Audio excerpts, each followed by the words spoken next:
Le 16 décembre 2022, cela fera exactement 2 ans que Delphine Jubilard, infirmière du Tarn et mère de 2 jeunes enfants en instance de divorce, a disparu. De longs mois sans avoir retrouvé une trace de cette trentenaire qui a été, pour ses proches, tuée. En effet, pour eux, rien n'explique un départ volontaire soudain en abandonnant sa progéniture qu'elle chérissait tant.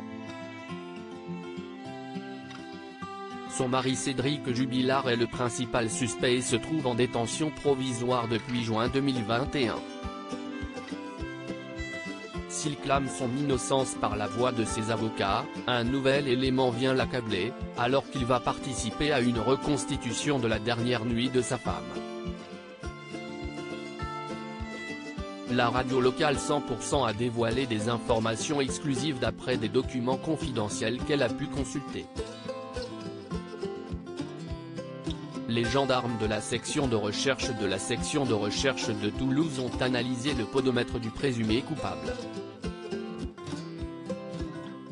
L'expertise de l'IRCGN, Institut de recherche criminelle de la gendarmerie, précise que l'utilisateur de l'application n'est pas obligé de le démarrer pour qu'il fonctionne.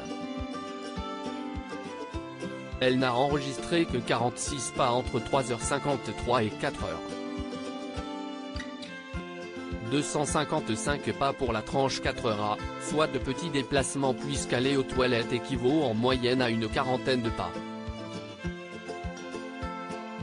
Ce qui contredit le fait qu'il a cherché son épouse disparue dans la nuit, comme il l'avait affirmé aux gendarmes peu après sa disparition. Son précieux téléphone, son point faible ?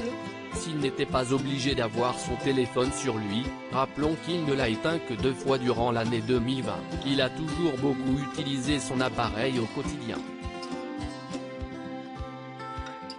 Il a rallumé son appareil vers 3h50, et après le visionnage d'une vidéo du site de rencontre Badoo pendant plus d'1 minute, va tenter de joindre Delphine entre 3h54 et 3h57, en vain, précise le site 100% bien informé.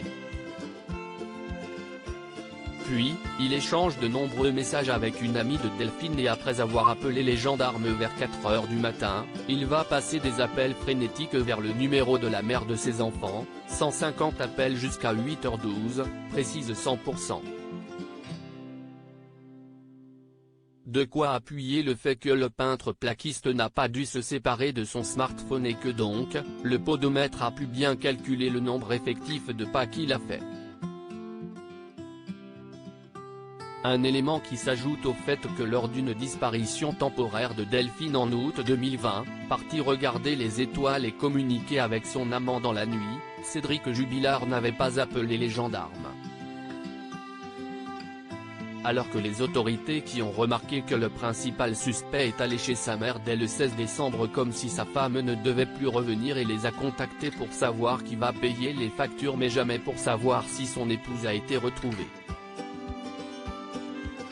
Avec le fait qu'il a confié aux gendarmes que son téléphone n'avait plus de batterie alors que cet addict au jeu en ligne jouait peu avant à Game of Thrones dans la soirée du 15 décembre et qu'une expertise jointe au dossier d'instruction révèle que son indicateur de charge était à 91% le 15 décembre à 18h13, 40% vers 22h puis 33% à 4h12.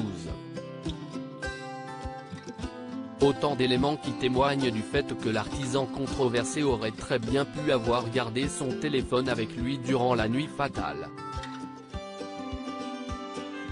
Cédric Jubilard reste présumé innocent des faits qui lui sont reprochés jusqu'à la clôture définitive du dossier.